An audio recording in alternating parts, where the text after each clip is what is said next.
আসসালামু আলাইকুম ওয়া রাহমাতুল্লাহি ওয়া বারাকাতুহু। হ্যালো এভরিওয়ান, কেমন আছেন সবাই? আশা করছি আমার প্রাণপ্রিয় ভিউয়ার্স আপুরা ভাইয়ারা সকলেই অনেক ভালো আছেন। আমিও ভালো আছি, কারণ আমি আছি যমুনার চরে আমার খুবই ভালোবাসার কিছু মানুষদের সাথে। এই জন্য মনটা অনেক খুশি। আপনাদের সাথে গত পর্বে আমি পার্ট 1 শেয়ার করেছি, আজকে পার্ট 2 শেয়ার করছি।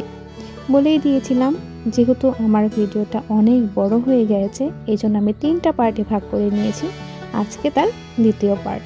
আশা করি আজকের এই অংশটুকু আপনারা খুবই মনোযোগ সহকারে দেখবেন এবং ভালো লাগলে অবশ্যই লাইক কমেন্ট শেয়ার করে দিবেন।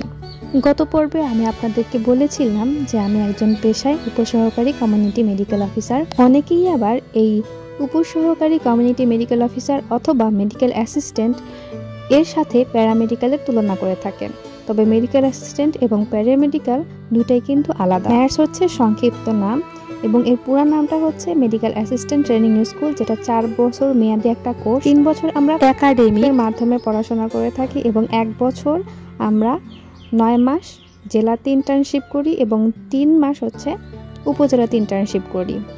মেডিকেল অ্যাসিস্ট্যান্ট ট্রেনিং স্কুলটা স্টেট মেডিকেল ফ্যাকাল্টির আন্ডারে পরিচালিত হয়।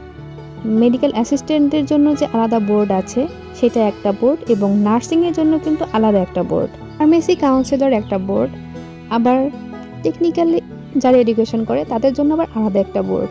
এমনকি আমরা যে জেনারেল পড়াশোনা করি, সাধারণ যে শিক্ষা ব্যবস্থা আছে আমাদের বাংলাদেশে, ক্লাস 1 থেকে ক্লাস 10 পর্যন্ত, আবার একাদশ থেকে দ্বাদশ শ্রেণী পর্যন্ত, তারপরে আবার অনার্স মাস্টার্স, এগুলোর জন্য কিন্তু আবার আলাদা বোর্ড।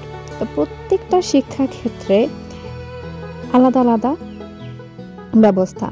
আমাদের মেডিকেল অ্যাসিস্ট্যান্টদের সবাই আর কি প্যারামেডিক বলে থাকে, অনেকেই আবার বলে থাকেন যে পল্লী চিকিৎসক। আসলে এরকম না, পল্লী চিকিৎসক একরকম, ফার্মাসিস্ট একরকম, নার্স একরকম, প্যারামেডিক একরকম, তারপরে আপনাদের হামডারদের যে ডাক্তারগুলো থাকে তারা একরকম, হোমিওপ্যাথিক সেটা অন্যরকম।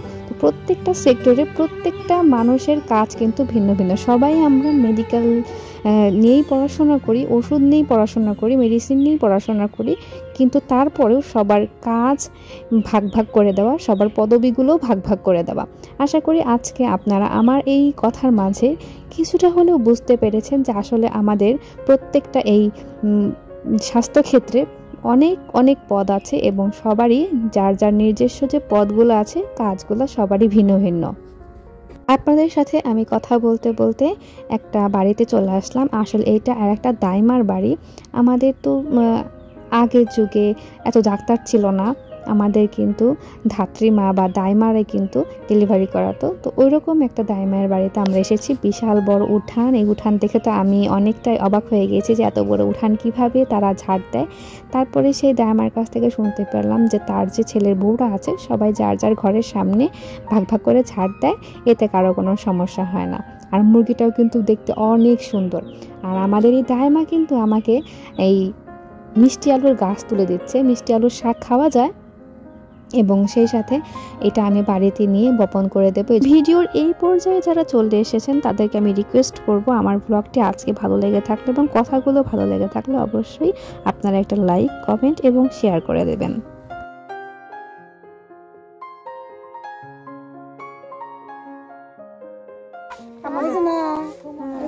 আলু গাছ না, এই যে গাছ না, এই যে এনাকা দিল, এই যে এনে কাটবা, এনে কাটবো,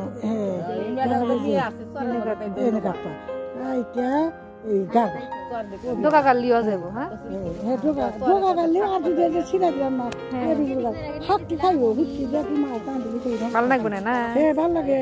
কতজন তুললেন না। বাংলাদেশে আমাদের মেডিকেল অ্যাসিস্ট্যান্টদের অতটাও গুরুত্ব না দেওয়া হলে বিদেশে বা ইউরোপ কান্ট্রিগুলোতে কিন্তু আমাদের অনেক মূল্যায়ন করা হয়। আর এই কারণে অনেক মেধাবী ছাত্র এবং যাদের আর্থিক অবস্থা একটু ভালো বা অনেকেই দেশে প্র্যাকটিস করে কোনো রকম টাকা পয়সা গুছিয়ে বিদেশে পাড়ি জমাচ্ছে। এখানে দাইমার ছেলের বউ আছে, উনি আমার কাছে গিয়েছিল যখন তার পেটে এই বাচ্চাটা ছিল। আমি তাকে সুন্দরভাবে পরামর্শ দিয়েছিলাম এবং আমি কিন্তু তাকে চিনতে পারিনি, কারণ তখন তিনি বোরখা পরা ছিলেন আর আমিও বোরখা পরা থাকি। উনি আমার কণ্ঠ শুনে বুঝতে পেরে গেছেন যে আমি তাকে পরামর্শ দিয়েছিলাম। তো আমার সাথে দেখা হওয়ার পরে উনি আমাকে বলছিল যে আপা, আপনি আমাকে যেভাবে পরামর্শ দিয়েছিলেন ওইভাবে নিয়ম মেনে চলেছি এবং আল্লাহর রহমতে আমার নর্মাল ডেলিভারির মাধ্যমে বাচ্চাটা হয়েছে। তো কত সুন্দর কিউট বাচ্চা, তাই না?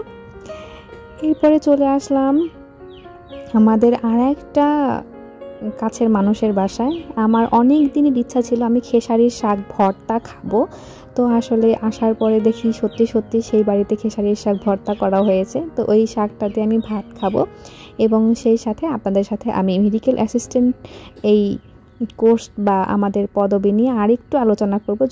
মেডিকেল অ্যাসিস্ট্যান্ট ট্রেনিং কোর্সটা শেষ করার পরে আমরা বিএমডিসির আন্ডারে একটা সার্টিফিকেট পেয়ে থাকি এবং রেজিস্ট্রেশনও পেয়ে থাকি এবং সেই সার্টিফিকেটের পেছনে মেডিসিন, সার্জারি এবং গাইনি বিষয়ে নির্দিষ্ট করে সব নিয়মকানুন দেওয়া আছে যে আমরা কতটুকু ফিল্ড পর্যায়ে বা মাঠ পর্যায়ে চিকিৎসা করতে পারবো বা প্র্যাকটিস করতে পারবো। আমরা সেই হিসাবেই কিন্তু প্র্যাকটিসটা করে থাকি।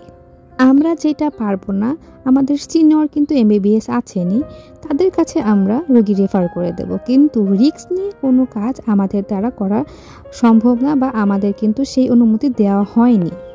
যারা পল্লী চিকিৎসক আছেন বা ফার্মাসিস্ট আছেন, ফার্মাসিস্ট কিন্তু ওষুধ বিক্রি করেন এবং পল্লী চিকিৎসক যারা আছেন তারা কিছু ট্রিটমেন্ট দিতে পারবেন। তাদের যেরকম সংক্ষিপ্ত করে নিয়ম দেওয়া আছে, আমাদেরও কিন্তু সার্টিফিকেটের পিছনে নির্দিষ্ট করে ওষুধ দেওয়া আছে যে আমরা কতগুলো ওষুধ একটা রোগীর জন্য ব্যবহার করতে পারবো এবং তার বাইরে আমাদের কোনো হাত নেই। আমরা তার বাইরে কোনো ওষুধই কোনো রোগীকে দিতে পারবো না। এমবিবিএসদের সমকক্ষ বা সমমান আমরা কিন্তু নই। নার্স তারা কিন্তু আবার প্রেসক্রিপশন করতে পারে না।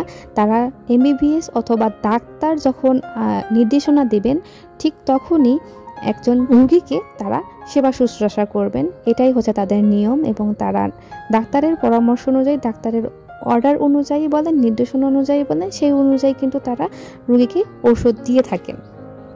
অনেকেই ভুল করে মেডিকেল অ্যাসিস্ট্যান্টকে নার্স, প্যারামেডিক, পল্লী চিকিৎসক বলে থাকেন। এটা আপনাদের দোষ নয়, এটা আপনাদের জানার ক্ষেত্রে কিছুটা ভুল থাকার কারণেই আপনারা আমাদেরকে এইভাবে মন্তব্য করে থাকেন। আশা করি আমার আজকের এই ভিডিওর মাধ্যমে আপনারা কিছুটা হলে বুঝতে পেরেছেন যে প্রত্যেকটা মানুষ, প্রত্যেকটা কর্মক্ষেত্র আলাদা আলাদা। এমন যদি না হতো প্রত্যেকটা নার্স কিন্তু ডাক্তার হতে পারতো, আবার প্রত্যেকটা ডাক্তার নার্সের পদবি নিতে পারতো। অ্যালোপ্যাথিক, হোমিওপ্যাথিক সবাই কিন্তু ডাক্তারের পদবি নিতে পারতো বা নার্সের পদবি নিতে পারতো। কেন নেয়নি বা কেন হয়নি? অবশ্যই বাংলাদেশের সংবিধানে আইন আছে এবং আইনের মধ্য দিয়ে সবাইকে চলতে হয়। সবশেষে আমি একটা কথা বলবো যে আমার যারা এই ভিডিওটা বড় ভাইরা দেখবেন আমাদের ডিপার্টমেন্টের, আমার যদি কথাতে বিশ্লেষণ করতে কোনো ভুল ত্রুটি হয়ে থাকে অবশ্যই কমেন্ট বক্সে সেটা শুধরে দিয়ে যাবেন, আপনাদের কাছে অনুরোধ রইল। কারণ আমার এই ছোট্ট মস্তিষ্কে যতটুকু সম্ভব আমি যতটুকু বুঝি ঠিক ততটুকুই আপনাদের মাঝে শেয়ার করেছি। যদি ভুল কোনো জায়গায় বলে থাকি সংশোধন করে দেওয়ার দায়িত্ব কিন্তু আপনাদের।